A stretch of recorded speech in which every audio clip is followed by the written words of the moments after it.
दोस्तों, टाटा कैपिटल के आईपीओ की लिस्टिंग मंडे को होगी और उसके पहले माहौल पूरा बदल चुका है। जीएमपी लगातार गिर रहा है और ऐसी संभावना बन रही है कि हो सकता है कि लिस्टिंग थोड़ी डिस्काउंट में भी हो जाए। ऐसे में जो शेयर होल्डर है जिन्होंने यहाँ पे अप्लाई किया था उनको शेयर अलॉट हो चुके हैं। वो उनको क्या करना चाहिए, एक्सपर्ट की क्या राय निकल के आ रही है उसको समझेंगे। और सबसे जो बड़ी बात है कि यहाँ पे जो देख सकते हो कि बहुत शानदार हाइप क्रिएट हुआ था, लेकिन उसके बाद में लगातार जीएमपी नीचे आ गया। तो अच्छी कंपनी के साथ में ये देख सकते हो कि एक तरह से ये ट्रेजेडी हो गई है, क्योंकि टाटा सन्स की कंपनी बहुत शानदार बिजनेस है, फंडामेंटली मजबूत है, उसके बावजूद भी ये गत होना बड़ी बात हो जाती है। लेकिन क्या वाकई में यह लिस्टिंग भले सस्ती हो जाए, डिस्काउंट में हो जाए, उसके बाद में क्या यह कमाल कर सकता है, उसको भी समझने की कोशिश करेंगे इस वीडियो के माध्यम से। लेकिन फ्रेंड्स, उससे पहले अगर आप पहली बार हमारे चैनल पे आए तो चैनल को सब्सक्राइब कर दीजिए, एक बेल आइकॉन दबा दीजिए ताकि जब भी नया वीडियो बने पहला नोटिफिकेशन आपको मिले। वीडियो पसंद आए तो लाइक से जरूर कीजिए। चलो फ्रेंड्स, वीडियो स्टार्ट करते हैं। मैं हूँ आपका दोस्त एसबी दवे और हमारे अपने चैनल ऑनलाइन कमाई में आपका बहुत बहुत स्वागत है। तो टाटा कैपिटल के आईपीओ का अलॉटमेंट हो चुका है। लगभग आप देख सकते हो कि सभी को शेयर मिले, क्योंकि काफ़ी कम सब्सक्राइब हुआ तो शेयर तो लगभग मिले ही होंगे। अब बात ये निकल के आ रही है कि लिस्टिंग तो 13 अक्टूबर को सोमवार को होने की पूरी संभावना है। हो सकता है कुछ कारणों तो न हो, बाकी डेट फिक्स की गई है तो 13 अक्टूबर को ही होगी लिस्टिंग। अब लोगों को ये भी चिंता हो रही है कि क्या फ़ायदा कुछ होगा कि नहीं होगा। तो ये देख लो कि 6 अक्टूबर को आईपीओ खुला था और 8 अक्टूबर के बीच में मौका था इसमें अप्लाई करने का। लोगों ने अप्लाई भी किया और इसका जो अलॉटमेंट है वो 9 अक्टूबर को फाइनल हो गया था। और अब शेयरों की जो लिस्टिंग है वो एनएससी बीएससी पे होनी है। ग्रे मार्केट में आईपीओ लगातार नीचे जा रहा है और आप देख सकते हो कि इससे एक माहौल बहुत ज़्यादा निगेटिव बना है। शेयर होल्डरों को काफ़ी ज़्यादा चिंता हो रही है। ये आईपीओ 15,511.87 करोड़ रुपए का बुक बिड इशू था। तो इस साल का ये सबसे बड़ा आईपीओ था। ये इशू 21 करोड़ नए शेयरों के साथ कुल 6,846 करोड़ रुपए और 26.5 करोड़ रुपए के शेयर ऑफर फॉर सेल के हिसाब से 8,665.87 करोड़ रुपए का एक कॉम्बिनेशन था, जिसमें फ्रेश शेयर भी जारी किए गए और ओएफएस भी था। अब यहाँ पे जो सबसे बड़ी चिंता की बात है कि टाटा कैपिटल का आईपीओ का जो जीएमपी वो 3 से 6 रुपए पे आ गया है। यानी आप देख सकते हो कि ये आखिरी बार जो आज की जो अपडेट निकल के आ रही है 2 बजे के आसपास की 11 अक्टूबर 2025 की, उसमें जीएमपी बहुत नीचे आ गया है। और ऐसे में अब जब लगने लगा है कि कहीं ये लिस्टिंग ही डिस्काउंट में हो जाए तो फिर जो शेयर होल्डर जिनको ये शेयर अलॉट हुए उनको क्या करना चाहिए, ये भी एक बड़ी बात है। तो अगर एक तरह से देखें तो टाटा कैपिटल कंपनी का जो बिजनेस मॉडल तो देखें तो बाकी अच्छा है, इसको आगे हम डिस्कस भी करेंगे। और उस हिसाब से चिंता वाली बात नहीं अगर इसको लॉन्ग टर्म के लिए होल्ड जो करते हैं तो। फिलहाल आप देखिए इसका जो प्राइस बैंड 326 रुपये के वो आसपास में अपर प्राइस बैंड है। तो जो लिस्टिंग है वो 329 के आसपास होने की संभावना है, अगर जीएमपी के हिसाब से आता नहीं 0.92% की यहाँ पे प्रॉफिट हो सकती है या उतना लॉस हो सकता है। यानी कुछ नीचे डिस्काउंट में भी अगर आए तो उतना ही यहाँ पे कमी की संभावना बन रही है फिलहाल। तो आप देख सकते हो कि ये जो आईपीओ टोटल सब्सक्राइब हुआ 1.96 गुना सब्सक्राइब हुआ है, यानी 2 गुना से भी कम हुआ है। तो रेस्पॉन्स बहुत फीका रहा, क्योंकि पहले ही जीएमपी लगातार नीचे आने लगा था, इस वजह से भी लोगों ने थोड़ा सा जो उत्साह था वो कम हो गया। तो 8 अक्टूबर 2025 को 5:04 पे जो तीसरे दिन रिटेल कैटेगरी में ये 1.10 गुना सब्सक्राइब हुआ। इसका मतलब ये है कि जिसने भी अप्लाई किया लगभग उनको सबको यहाँ पे शेयर अलॉट हो जाएंगे। क्यूआईबी की बात करें तो जो एक्स एंकर कोटा में 3.4 गुना सब्सक्राइब हुआ है।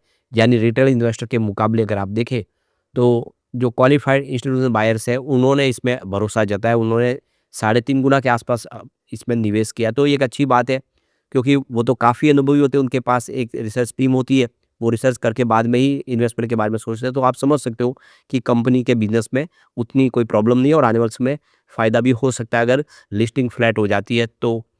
एनआईआई जो श्रेणी है उसमें भी 1.98 गुना सब्सक्राइबर लगभग दुगुना हुआ है। तो सबसे कम अगर यहाँ पे कोई सब्सक्राइब हो तो वह रिटेल कैटेगरी में। रिटेल इन्वेस्टर ने इतना इसमें कोई खास पार्टिसिपेशन नहीं दिया है। तो आईपीओ का जो Kotak Mahindra capital company limited जो है बुक रनिंग में लीड मैनेजर थे और MUFG in time India private limited इसके इशू का रजिस्ट्रार थे। अब जो मार्केट एक्सपर्ट है उनका कहना है कि टाटा कैपिटल का जो आईपीओ है हो सकता है कि इसकी जो लिस्टिंग है वो डिस्काउंट में हो क्योंकि लगातार जीएमपी नीचे आया है। एलजी इलेक्ट्रॉनिक्स को लेकर कहा है कि इसकी डिसेंट लिस्टिंग हो सकती है। तो ये देख सकते हो कि एलजी का तो प्रदर्शन बेहतर रह सकता है, लेकिन टाटा कैपिटल की आईपीओ की लिस्टिंग 300 के आसपास होने की उम्मीद है। अगर 326 का शेयर 300 के आसपास होता है तो पर शेयर 26 रुपये का नुकसान हो सकता है। ऐसे में आप समझ सकते हो कि जो इन्वेस्टर जिन्होंने यहाँ पे अप्लाई किया था उनको शेयर अलर्ट हुए, तो उनको थोड़ा-सा धैर्य के साथ बने रहना चाहिए क्योंकि कंपनी अच्छी है, मजबूत बिज़नेस है। अब आप देखिए इसमें रुझान किस तरह से कमज़ोर हुआ था। देखिए तो 30 सितंबर को इसका जीएमपी ₹28 के आसपास था, यानी लिस्टिंग 354 के आसपास होने की उम्मीद थी। और आप देख सकते हो कि उसके बाद यह 1 अक्टूबर को ₹19 पे आ गया सीधा, काफ़ी बड़ी गिरावट हुई। तो लिस्टिंग आप देखें उस हिसाब से 345 के आसपास होने की उम्मीद बनी। 3 अक्टूबर को इसने फिर थोड़ा-सा बेहतर किया, ₹20 के आसपास इसकी जीएमपी आ गई, यानी लिस्टिंग 346 के आसपास उम्मीद जगी। 4 अक्टूबर को जीएमपी फिर गिरा और ₹15 के आसपास आ गया, यानी 341 के आसपास लिस्टिंग की संभावना बनने लगी। 6 अक्टूबर को आप देखें इसमें भारी गिरावट हो गई, सीधी लगभग ये आधी हो गई इसकी जीएमपी, ₹15 का जीएमपी गिर के ₹8 के आसपास आ गया, यानी लिस्टिंग 334 के आसपास होने की उम्मीद यहाँ पे बन गई। और 7 अक्टूबर को इसमें और बड़ी गिरावट हुई, तो सीधा ₹5 के आसपास आ गया, यानी उस हिसाब से 331 की लिस्टिंग की संभावना बन गई।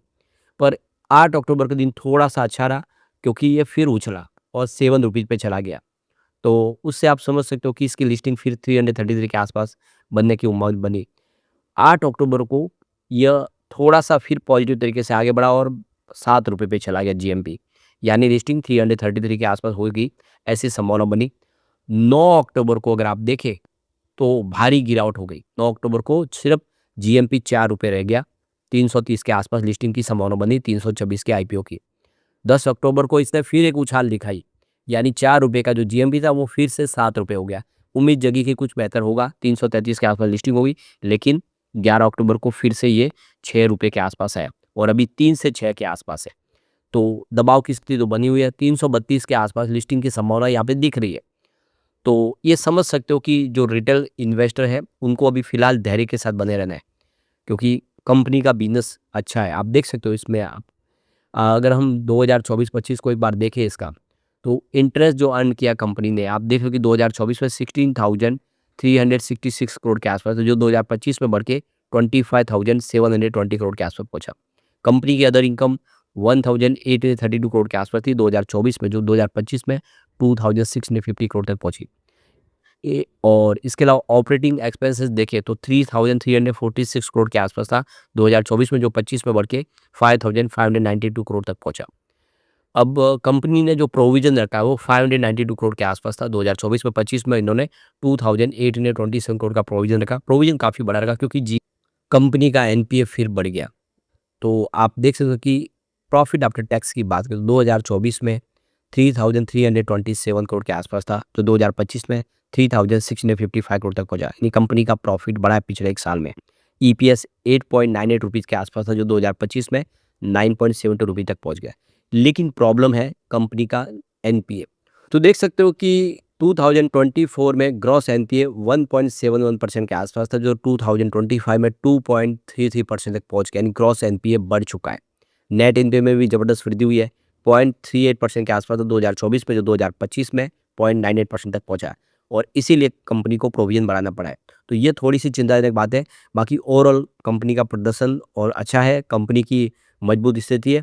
ऐसे में अगर लिस्टिंग डिस्काउंट में होगी तो आने वाले समय ये बेहतर करेगा, कोई चिंता की बात नहीं है। लेकिन फ्रेंड्स, कोई भी इन्वेस्टमेंट करने से पहले अपने फाइनेंशियल एडवाइजर से एडवाइस ले ले या अपना खुद का रिसर्च करें, क्योंकि मैंने वीडियो आपके एजुकेशनल पर्पज के लिए ही बनाया। वीडियो पसंद आए तो लाइक से जरूर कीजिए और चैनल को सब्सक्राइब कर दीजिए। Thank you friends.